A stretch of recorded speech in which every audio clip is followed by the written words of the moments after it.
महर्षि भृगु ब्रह्मा जी के मानस पुत्र थे।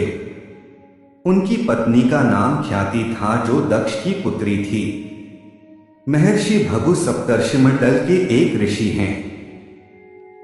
श्रावण और भाद्रपद में वे भगवान सूर्य के रथ पर सवार रहते हैं।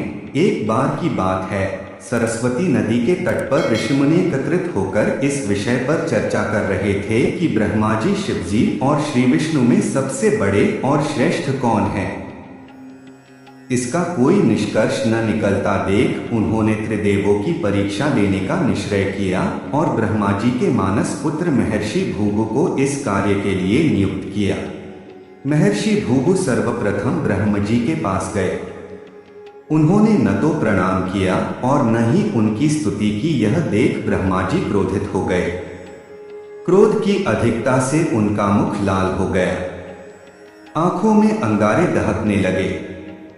लेकिन फिर यह सोचकर कि ये उनके पुत्र हैं, उन्होंने हृदय में उठे क्रोध के आवेग को विवेक बुद्धि में दबा लिया। वहां से महर्षि भृगु कैलाश गए।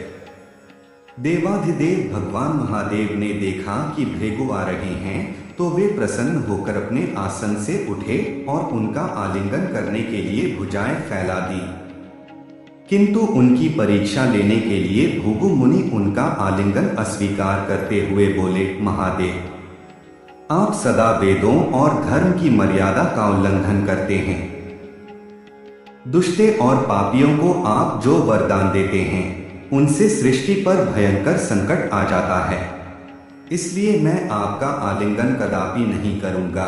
उनकी बात सुनकर भगवान शिव क्रोध से तिलमिला उठे। उन्होंने जैसे ही त्रिशूल उठाकर उन्हें मारना चाहा, वैसे ही भगवती सती ने बहुत अनुनय विनय कर किसी प्रकार से उनका क्रोध शांत किया। इसके बाद भृगु मुनि वैकुंठ लोक गए। उस समय भगवान श्री विष्णु देवी लक्ष्मी की गोद में सिर रखकर लेटे थे। भृगु ने जाते ही उनके वक्ष पर एक तेज लात मारी। भक्तवत्सल भगवान विष्णु शीघ्र ही अपने आसन से उठ खड़े हुए और उन्हें प्रणाम करके उनके चरण सहलाते हुए बोले, भगवान, आपके पैर पर चोट तो नहीं लगी? कृपया इस आसन पर विश्राम कीजिए।